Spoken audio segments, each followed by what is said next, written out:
Jadi sebenarnya bagaimana respon warga Jawa Timur akan pilkada kali ini? Ya. Saya ajak Anda pemirsa, kita langsung bergabung dengan rekan kami ada Belinda Firda dari Surabaya, Jawa Timur dalam segmen Warga Bicara. Kita sapa Belinda. Selamat pagi Belinda. Silahkan Belinda dengan laporan Anda hari ini. Ramai sekali di sana. Seperti apa situasi di sana, Belinda?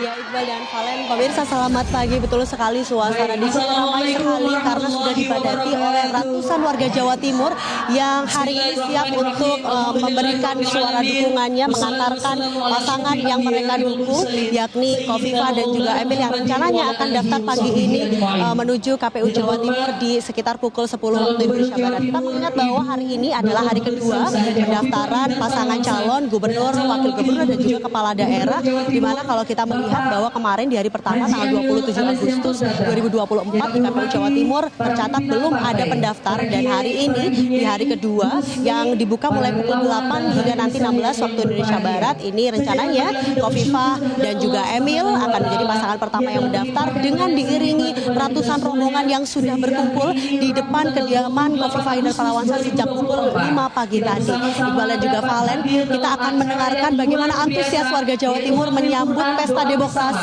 Kita coba cari satu warga. Ibu permisi, boleh berdiri?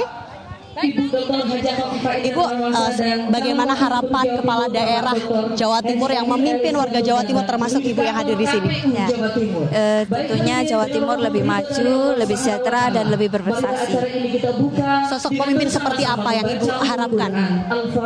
Yang baik, yang jujur, yang dekat dengan rakyatnya, terus merangkul semua dari kelas bawah sampai menengah. Terima kasih Ibu. Nah, Iqbal Valen sudah dengan satu ibu-ibu. Kita coba cari perwakilan bapak-bapak yang juga hadir hari ini. Permisi Bapak, boleh berdiri sebentar? Berdiri Bapak. Ya.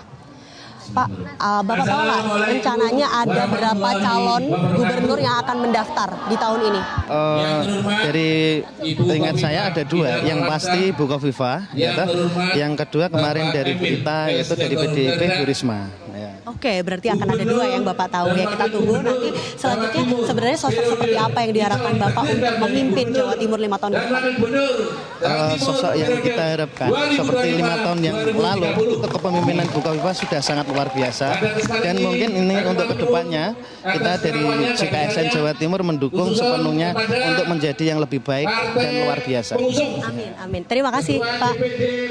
Nah, ini adalah dua warga Jawa Timur yang berbicara bagaimana harapannya sosok pemimpin yang nantinya akan memimpin melanjutkan di 5 tahun ke depan. Sebenarnya kalau kita melihat siapa saja calon-calon yang akan mendaftar, tentunya tepat berada di belakang saya. Ini adalah salah satu calon yang mendaftar, yakni pasangan petahana, ada Khofifah Indar Parawansa dan juga Emil Dardak. Ini pasangan yang sudah memimpin sebelumnya 5 tahun di periode sebelumnya dan akan melanjutkan kembali, mendaftar kembali di periode saat ini. Kemudian kita melihat sebagai berikut ya. Ini adalah proses dari pasangan calon gubernur dan juga wakil gubernur yang ada di Jawa Timur. Kita melihat bahwa Khofifah dan juga Emil ini sudah mendapatkan dukungan yang luar biasa, sudah menerima 9 B1 KWK atau surat rekomendasi dari partai politik yang masuk di Koalisi Indonesia Maju.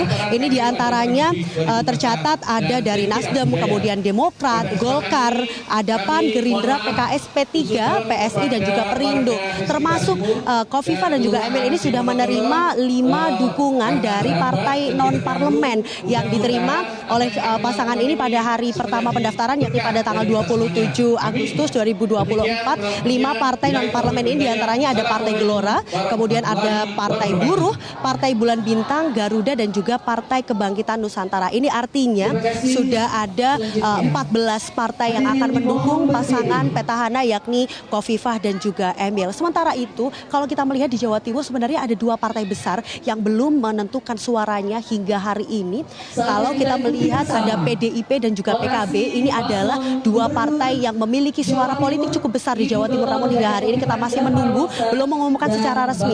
Namun kalau kita melihat pernyataan dari Ketua DPP PDIP Said Abdullah ini menyebutkan bahwa akan mantap mengusung kadernya, yakni Menteri Sosial Tri Risma hari ini, dan belum ada wakil gubernur.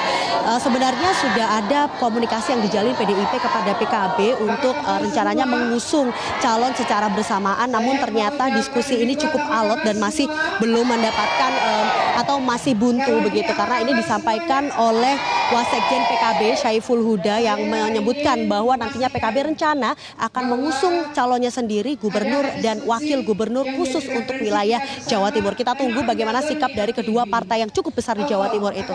Kemudian pemirsa, kalau kita melihat sebenarnya bagaimana potensi pemilih yang ada di Jawa Timur ini cukup besar, karena ternyata berdasarkan data daftar pemilih tetap di Jawa Timur ini yang ada di wilayah Pulau Jawa termasuk DPT terbesar kedua setelah Jawa Barat.